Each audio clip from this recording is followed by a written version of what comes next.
नमस्कार मैत्रिणींनो, मी अर्चना स्वागत करते स्टिच विथ मी या आपल्या यूट्यूब चॅनलवर। साइडला हा जो ड्रेस तुम्हाला दिसतोय याचा आज आपण कटिंग आणि स्टिचिंग कसं करायचं ते बघणार आहोत। या ड्रेसच्या स्लीव्ज या लॉंग आहेत आणि मागच्या साइडला आपण याला झिप लावणार आहोत, म्हणजे चेन लावणार आहोत। कुर्तीला अस्तर लावायचंय, त्यासाठी 2 मीटर अस्तर घेतलंय आणि 2.5 मीटर मेन फॅब्रिक घेतलंय। पॅन्टसाठी 2.5 मीटर फॅब्रिक घेतलेलं आहे। जेव्हा आपण कुर्तीला अस्तर लावत असतो त्यावेळेला आपलं जे मेन फॅब्रिक आहे त्यापेक्षा अस्तर जे आहे ते थोडंसं कमी जरी असलं उंचीला तरी सुद्धा चालतं। निदान मेन फॅब्रिकची जी उंची आहे त्यापेक्षा 2-3 इंचाने तरी अस्तर थोडंसं कमीच असावं। आपण पहिले अस्तरचं कटिंग करून घेणार आहोत आणि त्यानंतर मग ते मेन फॅब्रिकवर ठेवून त्याचं कटिंग करणार आहोत। आपण जे मेन फॅब्रिक वापरणार आहोत ते जर थोडंसं कडक असेल, कॉटनचं असेल तर पहिले आपण त्याच्यावर कटिंग करून घेतलं आणि नंतर ते अस्तरवर ठेवून नंतर अस्तरचं कटिंग केलं तरी सुद्धा चालतं। परंतु आपलं मेन फॅब्रिक जर थोडंसं सुळसुळीत असेल तर त्यावेळेला मात्र पहिले अस्तरचं कटिंग करून घ्यायचंय आणि त्यानंतर मेन फॅब्रिकचं कटिंग करायचंय। आपण त्याच पद्धतीने आता करतोय। पुढचा गळा गोल आणि मागचा गळा चौकोनी घेणार आहे। मार्किंग करत असताना फक्त पुढच्या गोल गळ्याचं मी इथे मार्किंग केलेलं आहे, कटिंग सुद्धा मी त्याचंच करणार आहे। मागचा चौकोनी गळा आहे तो डीप आहे यापेक्षा, त्यामुळे डायरेक्ट कापडावरतीच आपण चौकोनी गळा नंतर कॅनव्हास पेपरने तयार करणार आहोत। अंगावर माप घेऊन माप कशी टाकायची, मार्किंग कसं करायचं या आधीच्या व्हिडिओमध्ये आपण अगदी डिटेलमध्ये पाहिलेलं आहे। त्या पद्धतीने अस्तरचं मार्किंग आणि कटिंग मी पहिले करून घेतलं। नंतर अस्तर जे आहे ते असं ओपन करून मेन फॅब्रिकवरती ठेवलेलं आहे। खालच्या बाजूने मेन फॅब्रिकची जी उंची आहे ती जास्त ठेवलेली आहे। याला सर्व बाजूने शिलाई मारून मी जोडून घेणार आहे आणि साइडचा कपडा कट करणार आहे।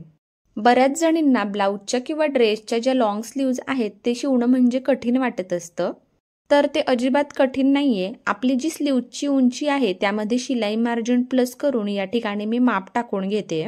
ओपन बाजूने या ठिकाणी 3 इंचावर मी मार्किंग केलेलं आहे। आपण रेग्युलर बाहीला आकार देण्यासाठी ज्या पद्धतीने मार्किंग करत असतो त्याच पद्धतीने वरच्या बाजूने मी मार्किंग केलं आणि बाहीच्या पुढच्या भागाचा आणि मागच्या भागाचा या ठिकाणी आकार दिलाय। खालच्या बाजूने दंडघेराचं माप टाकते आणि त्यानंतर वरचा पॉइंट आणि खालचा दंडघेराचा पॉइंट हा जोडून घेणार आहे। खालच्या साईडने सरळ सरळच रेष मारायची आहे आणि वरच्या साईडने असा आकार दिलाय। बाहीची उंची कितीही असली तरी वरच्या साईडचा जो आकार आहे त्यामध्ये अजिबात बदल करायचा नाहीये। आपण लहान जरी बाही शिवली किंवा मोठी जरी बाही शिवली तरी सुद्धा त्याचा जो आकार आहे तो सेमच असतो। फक्त ओपन साईडला जेव्हा वरच्या साईडने आपण खाली मार्किंग करत असतो त्यावेळेला छोटी बाही असेल तर 2.5 इंचावर मार्क करायचे आणि लॉंग बाही असेल तर 3 इंचावर मार्क करायचे। बाहीचा पुढचा भाग कट करायचा आहे आणि त्यानंतर त्याचा जो सेंटर आहे त्यावर मार्किंग करायचं अजिबात विसरायचं नाहीये। अशा पद्धतीने आपण लॉंग स्लीव्हचं कटिंग केलेलं आहे। पुढचा आणि मागचा भाग ओळखायला यावा यासाठी इथं खडूने मार्क करून घेते। ड्रेसची जी पॅन्ट आहे ती आपण सेमी पटियाला शिवणार आहोत। यापूर्वी सेमी पटियाला पॅन्टचं कटिंग आणि स्टिचिंग कसं करायचं ते आपण अगदी डिटेलमध्ये पाहिलेलं आहे। पण जेव्हा आपल्याकडे कापड कमी असतं किंवा जास्त असतं त्यावेळेला कापड ॲडजस्ट करून कसं कटिंग करायचं ते आपण बघूया। पॅन्टला चुण्या जास्त पडाव्या यासाठी आपण साईडने याला कळ्या सुद्धा जॉईंट करणार आहोत आणि याच कापडामधून वरच्या साईडला जो बेल्ट असतो त्याचं सुद्धा आपल्याला कापड काढायचं आहे। उरलेलं संपूर्ण कापड कळीसाठी घेण्याच्या आधी या ठिकाणी मी पहिले बेल्टसाठी कापड काढून घेते, कारण या कापडा व्यतिरिक्त शिल्लक कापड माझ्याकडे नाहीये। आपलं जर कुर्तीमध्ये जर कापड उरत असेल तर कुर्तीतलं कापड सुद्धा आपण पॅन्टच्या वरच्या बेल्टसाठी वापरू शकतो, पण जर कुर्तीमधलं कापड उरत नसेल तर यामधूनच आपल्याला बेल्टसाठी सुद्धा कापड काढून घ्यायचंय। इथे मध्ये उरलेलं जे कापड आहे ते आपण कळीसाठी वापरणार आहोत। वरच्या बाजूने थोडंसं खालूनच या ठिकाणी मी कट करणार आहे, कारण पॅन्टला आपल्याला खालच्या बाजूने आकार द्यायचा असतो। तुम्ही जर पहिल्यांदा चॅनलवर आला असाल आणि हा व्हिडिओ बघत असाल तर तुम्हाला वाटत असेल की खूपच फास्ट दाखवते किंवा काही समजत नाहीये, पण यापूर्वीच्या व्हिडिओमध्ये आपण सेमी पटियाला पॅन्टचं कटिंग आणि स्टिचिंग कसं करायचं ते अगदी डिटेलमध्ये समजून घेतलेलं आहे। तसंच आपण कुर्तीचं सुद्धा कटिंग आणि स्टिचिंग अगदी डिटेलमध्ये समजून घेतलेलं आहे। त्यामुळे रेग्युलर गोष्टींपेक्षा ज्या वेगळ्या गोष्टी आहेत त्या आज आपण समजून घेणार आहोत। जसं की पॅन्टसाठी आपल्याकडे जेवढं कापड अवेलेबल आहे त्यामध्येच सेमीपट्टी याला पॅन्ट कशी ॲडजस्ट करायची ते आपण पाहिलं. याचं स्टिचिंग कसं करायचं ते तर तुम्हाला मी आधी सांगितलेलंच आहे. मेन फॅब्रिक आणि अस्तर या ठिकाणी मी जोडून घेतलेलं आहे आणि त्याच्या साईडचं जे कापड आहे ते कट केलं आहे. आपल्या कुर्तीची जी उंची आहे त्यामध्ये 1.5 इंच शिलाई मार्जिन प्लस करून तेवढ्या उंचीचं मी फॅब्रिक घेतलं आहे. त्याच्या बाजूने तुम्ही पाहू शकता अस्तरपेक्षा मेन फॅब्रिक जे आहे ते जास्त आहे आणि अस्तरची जी उंची आहे ती त्यापेक्षा कमी आहे. ड्रेसचा पुढचा गळा गोल आणि मागचा गळा चौकोनी आहे. त्या मापाचे कॅनव्हास पेपर या ठिकाणी मी कट करून घेतलंय आणि त्याला साईडला फॅब्रिक लावून घेतलेला आहे. कॅनव्हास पेपर लावून या ठिकाणी पुढचा गोल गळा मी तयार केलेला आहे. पण कटिंग करत असताना तर पुढचा गोल गळाच कट केला होता, परंतु आता मागचा गळा आपला चौकोनी गळा आहे. गळ्याची जी उंची आहे त्याप्रमाणे मी चौकोनी गळा तयार करून घेतलाय कॅनव्हास पेपरचा. या कुर्तीचा जो सेंटर आहे त्याला मध्यभागी इथे मी खालीपर्यंत रेष मारून घेतली आहे. मागच्या बाजूने आपल्याला या ठिकाणी झीप लावायची आहे. त्याचा हा जो सेंटर आहे त्याच्या 1/2 इंच इकडे आणि 1/2 इंच इकडे या ठिकाणापर्यंत आपल्याला शिलाई मारायची नाहीये. आपण रेग्युलरली जसं गळ्याला कॅनव्हास पेपर लावत असतो त्याचप्रमाणे या ठिकाणी मी जोडून घेते. फक्त गळ्याच्या सेंटरला या ठिकाणी आपण अर्धा ते 1 इंचापर्यंत ओपन ठेवलेला आहे. मागचा आणि पुढचा गळा आपण कटिंग करत असताना सेमच ठेवलेला होता, पण कॅनव्हास पेपर लावताना मात्र आपण तो मोठा करून घेतोय. सेंटर ओपन आहे आणि याचं आतलं जे शिल्लकचं कापड आहे ते या ठिकाणी मी कट करून घेते. आपल्याला इथे सेंटरला झीप लावायची आहे. त्यासाठी कापडाची 2.5 ते 3 इंच रुंदीची या ठिकाणी मी पट्टी घेतली आहे एक, आणि पट्टीची जी उंची आहे ती या झीपपेक्षा थोडीशी मोठी आहे. झीपपेक्षा अंदाजे 1.5 ते 2 इंचाने ही पट्टी मोठी आहे. या पट्टीच्या साईडच्या ज्या 3 बाजू आहेत त्या आपल्याला अशा पद्धतीने फोल्ड करायच्या आहे आणि त्यावर शिलाई मारायची आहे.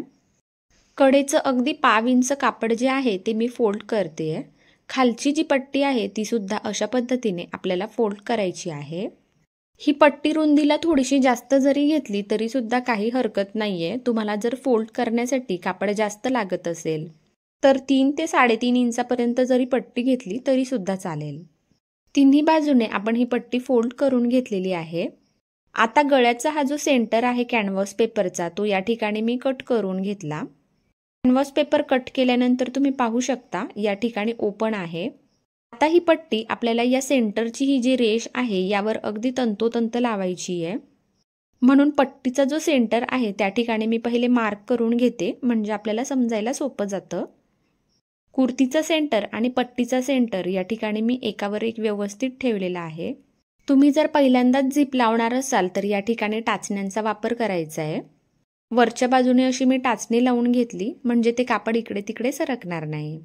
ड्रेसवर आपण जे सेंटरवर मार्किंग केलेलं आहे त्यावरच बरोबर या पट्टीचं सेंटर येईल अशा पद्धतीने ही पट्टी त्यावर ठेवलेली आहे. खाली सुद्धा एक टाचणी लावून घेतली. आता या पट्टीचा जो सेंटर आहे त्याच्या उजव्या बाजूने 1/2 इंच आणि डाव्या बाजूने 1/2 इंच येईल अशा पद्धतीने या ठिकाणी मी 2 रेषा मारून घेते. सेंटरपासून 1/2 इंच उजव्या बाजूने आणि 1/2 इंच डाव्या बाजूने, आणि सर्वात शेवटी सेंटरवर एक रेष मारली आहे. आपण जी झीप लावणार आहोत ती आपल्याला कुठपर्यंत लावायची आहे ते चेक करून घ्यायचे आणि त्या ठिकाणी एंडिंगचा पॉइंट मार्क करायचा आहे, म्हणजे तिथपर्यंतच आपल्याला शिलाई मारायची आहे. सेंटरपासून 1/2 इंच सोडून जी डावी रेष आहे त्या ठिकाणापासून शिलाई मारायला मी सुरुवात करते. सरळ शिलाई मारत यायचंय, पण आपण जेव्हा खाली येतो त्यावेळेला जो सेंटरचा पॉइंट आहे त्या ठिकाणी सुई ठेवायची आहे. म्हणजे वर सरळ आणि खाली आल्यावर थोडंसं तिरकस आपण केलंय. त्यानंतर मशीनचं फूट उचलून घेतलं आणि आपण जे दुसरं मार्किंग केलेलं आहे त्या मार्किंगवरून सरळ वरच्या बाजूने येते. वर शिलाई मारत असताना कॅनव्हास पेपर या ठिकाणी मी साईडला सरकवून घेतलाय. आता या ज्या 2 शिलाया आहे यामध्ये आपल्याला अर्धा इंच अंतर दिसेल. खालच्या बाजूने सेंटर आहे. पट्टीचा जो सेंटर आहे त्या ठिकाणी आता आपल्याला सरळ खालीपर्यंत कट करायचंय. अगदी शेवटच्या टोकापर्यंत आपल्याला हे कट करायचंय. शेवटी व्ही शेप आलेला आहे त्या ठिकाणापर्यंत मी कट केलंय.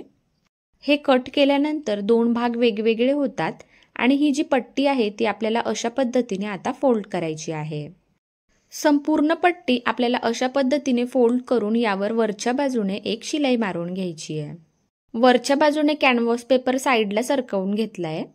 आणि ही पट्टी जी आहे ती अशा पद्धतीने फोल्ड करते आहे। आपण जेव्हा सेंटरच्या लाईनवर कट केलं होतं त्यावेळेला अगदी सरळ कट करायचंय आणि अगदी शेवटच्या टोकापर्यंत कट करायचंय, फक्त शिलाई कट होऊ द्यायची नाहीये। म्हणजे या ठिकाणी हा जो एंडिंगचा पॉइंट आहे त्या ठिकाणी अगदी व्यवस्थित फिनिशिंगमध्ये ही जी पट्टी आहे ती फोल्ड होईल। एंडिंगचा पॉइंट आल्यानंतर मशीनचं जे फूट आहे ते असं फिरवायचंय आणि पुन्हा वरच्या बाजूने ही जी दुसऱ्या साईडची पट्टी आहे ती फोल्ड करायची आहे। एंडिंगचा पॉइंट जर आपण व्यवस्थित कट केलेला असेल तर खालच्या बाजूने या पट्टीला व्यवस्थित अशी फिनिशिंग दिसते। त्याचप्रमाणे जेव्हा मी पट्टी फोल्ड करते तेव्हा तुम्ही पाहू शकता मी त्यावर व्यवस्थित हात फिरवून घेते पहिले आणि त्यानंतरच त्यावर शिलाई मारते। आता ही संपूर्ण पट्टी याला लावून झालेली आहे। कॅनव्हास पेपरची जी पट्टी आहे ती आता बाहेरच्या बाजूने थोडी आलेली तुम्हाला दिसेल या ठिकाणी। आता आपल्याला याला झीप लावायची आहे। इथे मी झीप घेतली आहे, त्याची जी सरळ बाजू आहे ती आपल्याला वरच्या बाजूने ठेवायची आहे। झीपचा जो सेंटर आहे तो बाहेरच्या बाजूने येईल अशा पद्धतीने ही जी पट्टी आहे ती मी ठेवली आणि ही पट्टी खालच्या बाजूने ठेवल्यानंतर अगदी कडेकडेने यावर शिलाई मारण्याचा प्रयत्न करायचा आहे। आणि यावर शिलाई मारताना अगदी काहीच अडचण येत नाही, कारण झीपचं जे साईडचं टोक आहे ते अगदी साईडने येतं आणि अशा पद्धतीने आपल्याला अगदी व्यवस्थित पद्धतीने यावर शिलाई मारता येते। या ठिकाणी शिलाई मारत असताना तुम्हाला जर व्यवस्थित शिलाई मारता येत नसेल तर जे सिंगल पायाचं फूट येतं तर त्या फूटचा जरी तुम्ही या ठिकाणी वापर केला तरी सुद्धा ही जी चैन आहे ती अगदी फिनिशिंगमध्ये लावली जाते। खालचा भाग आल्यानंतर आतल्या बाजूने ही झीप टाकून घेतली आहे। जेव्हा इथे शेवटचा पॉइंट येतो तेव्हा झीप लावत असताना अगदी व्यवस्थित ती लावायची आहे। इथे जर थोडंफार तिरकस जर झालं तर मात्र वरच्या बाजूला सुद्धा झीप कमी जास्त होते, म्हणून आडवी शिलाई मारताना चैन व्यवस्थित ॲडजस्ट करून घ्यायची आहे आणि त्यानंतर मग त्यावर शिलाई मारायची आहे। शिलाई मारत असताना तुम्हाला जसं कम्फर्टेबल होईल त्या पद्धतीने शिलाई मारायची आहे। काही ठिकाणी झीप बंद करून शिलाई मारावी लागते तर काही ठिकाणी झीप ओपन करून शिलाई मारावी लागते। झीपचं जे रनर आहे ते जर फूटच्या खाली आलं तर शिलाई व्यवस्थित बसत नाही, त्यामुळे आपण जिथे शिलाई मारतोय त्या ठिकाणापासून रनर जे आहे ते बाजूला करायचं आहे। दोन्ही बाजूने ही अगदी सारख्या पद्धतीने लावल्या गेलेली आहे। या ठिकाणी एकदा चेक करून घ्यायचंय की वरच्या बाजूने ती अगदी बरोबर आहे की नाही। ओपन आणि क्लोज सुद्धा करून बघायची आहे की एखाद्या ठिकाणी शिलाई तर अडकलेली नाहीये। आता वरच्या बाजूने कॅनव्हास पेपर आपण जो ओपन ठेवलेला होता तो आपल्याला या ठिकाणी शिलाई मारून पक्का करायचा आहे। दोन्ही बाजूने कॅनव्हास पेपरच्या पट्टीवर या ठिकाणी मी शिलाई मारून घेते आणि चैनचा जो शिल्लक राहिलेला भाग आहे तो सुद्धा कट करून घेते। या ठिकाणची शिलाई मारल्यानंतर सुद्धा एकदा झीप लावून बघायची आहे। जर कमी जास्त झालेलं असेल तर कॅनव्हास पेपरच्या पट्टीवर थोडीशी अजून एखादी शिलाई सुद्धा मारायची आहे। गळ्याला कात्रीने छोटे छोटे कट्स मारायचे आहेत आणि त्यानंतर गळा अशा पद्धतीने उलट करायचा आहे। आपण जसं रेग्युलर पद्धतीने गळा उलट करतो आणि शिलाई मारतो त्याच पद्धतीने या ठिकाणी मी गळा तयार करते आहे। चौकोनी गळ्याच्या कॉर्नरवरती या ठिकाणी कात्रीने कट मारलेला आहे, तो सुद्धा अगदी व्यवस्थित पद्धतीने इथे उलट करता येतोय। या ठिकाणी आता फक्त आपल्याला एक गोष्ट लक्षात घ्यायची आहे, ही जी कॅनव्हास पेपरची पट्टी आहे ती अशी आतल्या बाजूने आपल्याला फोल्ड करायची आहे आणि त्यानंतर मग यावर वरच्या बाजूने आपल्याला अशी शिलाई मारायची आहे। म्हणजे आता आपलं जे झीपचं टोक आहे ते सुद्धा या ठिकाणी कव्हर झालेलं आहे, तुम्ही पाहू शकता। या कॅनव्हास पेपरच्या पट्टीला नंतर आपण हात शिलाई करून घेत असतो। आपण त्या साईडचा गळा जसा फोल्ड केला त्याच पद्धतीने ही साईड सुद्धा मी तयार करून घेतली आहे। झीप लावून आपला मागचा भाग आता तयार झालेला आहे, त्यावर पुढचा भाग ठेवायचा आहे आणि शोल्डर जोडून घेते। शोल्डर जोडल्यानंतर आपल्याला याला बाह्या जोडायच्या आहेत। बाहीच्या खालच्या बाजूने या ठिकाणी अर्धा इंच कापड डबल फोल्ड करायचे आणि यावर एक शिलाई मारायची आहे।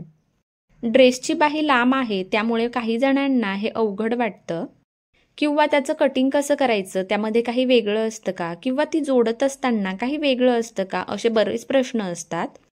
पण बाहीची जी उंची आहे ती छोटी जरी असली किंवा मोठी जरी असली तरी त्याच्या कटिंगमध्ये आणि स्टिचिंगमध्ये अजिबात काहीही फरक नसतो। आपण ज्या पद्धतीने छोटी बाही जोडत असतो त्याच पद्धतीने मोठी जी बाही आहे ती सुद्धा जोडायची आहे। मोठी बाही असल्यावर फक्त एकच गोष्ट लक्षात ठेवायची आहे, ती म्हणजे आपण जेव्हा ती कट करत असतो त्यावेळेला खालच्या बाजूने थोडंसं सरळ सरळच कट करायचंय आणि जेव्हा अंदाजे 11-12 इंच वरच्या बाजूने शिल्लक असेल त्या ठिकाणापासून त्या बाहीला आकार द्यायला सुरुवात करायची आहे. ड्रेसची फिटिंग करण्यासाठी आपली जी कंबर आहे, हिप साईज आहे, त्या ठिकाणी मार्किंग करून घेतलंय आणि फिटिंग करणार आहे. आपण जेव्हा ड्रेसचं कटिंग केलं होतं त्यावेळेला काही ठिकाणी मार्किंग सुद्धा करून घेतलं होतं आणि हे मार्किंग केल्यामुळे आपल्याला फिटिंग करताना सुद्धा अगदी सोपं जातं. आपल्या पंजाबी ड्रेस क्लासचे जे सुरुवातीचे व्हिडिओ आहे त्यामध्ये अगदी डिटेलमध्ये मी तुम्हाला सांगितलेलं आहे की फिटिंगसाठी कोणत्या कोणत्या ठिकाणी आपल्याला मार्किंग करायचं असतं, कोणत्या ठिकाणी किती मार्जिन घ्यायचं असतं. प्रत्येक व्हिडिओमध्ये त्याच गोष्टी रिपीट करण्यापेक्षा नवीन ज्या गोष्टी आहेत त्यावर फोकस करण्याचा मी प्रयत्न करत असते. त्यामुळे जर तुम्ही आधीचे व्हिडिओ बघितले नसतील तर तुम्ही ते व्हिडिओ नक्की बघा. कारण फिटिंगचं मार्किंग कसं करायचं, ड्रेसची परफेक्ट फिटिंग कशी करायची या बाबतीमध्ये अगदी बारीक सारीक गोष्टी त्यामध्ये मी एक्सप्लेन केलेल्या आहेत. ड्रेसची फिटिंग केल्यानंतर याला आपल्याला साईडने कट सुद्धा तयार करायचा असतो. आपण जर फिटिंगच्या शिलाया व्यवस्थित मारल्या, परफेक्ट मारल्या तर तो जो साईडचा कट असतो तो सुद्धा अगदी फिनिशिंगमध्ये तयार होतो. आधीच्या एका व्हिडिओमध्ये कट कसा तयार करायचा ते सुद्धा अगदी डिटेलमध्ये मी तुम्हाला सांगितलेलं आहे आणि तो तुम्हाला तयार करता आलेला आहे की नाही हे मला एकदा कमेंट करून नक्की सांगा. आणि काही प्रॉब्लेम जरी येत असेल तरी सुद्धा सांगा, अशी फिनिशिंग त्याला आली पाहिजे. कुर्तीचं खालच्या साईडचं जे कापड आहे ते आपल्याला फोल्ड करून घ्यायचंय. अस्तरचं खालच्या साईडचं जे कापड आहे ते जर बंद नसेल तर कट तयार करण्याच्या अगोदर ते सुद्धा फोल्ड करून घ्यायचंय. अस्तर आणि मेन फॅब्रिक जोडत असताना आपण त्यावर शिलाई मारून ते जोडून घेतलं होतं खालच्या बाजूने, ते सुद्धा ओपन केलंय. आता झीप लावल्यानंतर मागच्या साईडने टक्स मारायचे आहेत की नाही हा सुद्धा प्रश्न असतो. तर आपण जसं रेग्युलर पद्धतीने पंजाबी ड्रेसला मागच्या बाजूने टक्स मारत असतो त्याच पद्धतीने याला सुद्धा या ठिकाणी मी टक्स मारते. टक्सची जी उंची आहे ती या ठिकाणी अंदाजेच घेतली आहे. गळ्यापासून खाली कट येईल त्या ठिकाणापर्यंत घेतली आहे. आपण जसं जसं ड्रेस शिवत जातो तर अनुभवाप्रमाणे आपण हे जे टक्स आहे त्याची उंची कमी आणि जास्त कधी घ्यायची हे अनुभवांमधून शिकतो. त्याचं असं परफेक्ट माप नाहीये की तुम्ही एवढंच माप घेतलं पाहिजे. फक्त एवढंच सांगू शकेल की 36 साईजच्या जे आतले ड्रेस आहे त्यासाठी आपण जेव्हा फिटिंगपासून आडवा टेप ठेवतो त्यावेळेला 4 इंचापर्यंत अंतर घ्यायचंय आणि त्यानंतरच्या साईजसाठी 4.5 किंवा 5 इंच अंतर घ्यायचंय. ड्रेसचा जो फायनल लुक आहे तो तुमच्या समोर आहे. व्हिडिओ आवडला असेल तर व्हिडिओला एक लाईक नक्की करा आणि चॅनलला सबस्क्राईब केलेलं नसेल तर सबस्क्राईब सुद्धा करा. थँक्यू.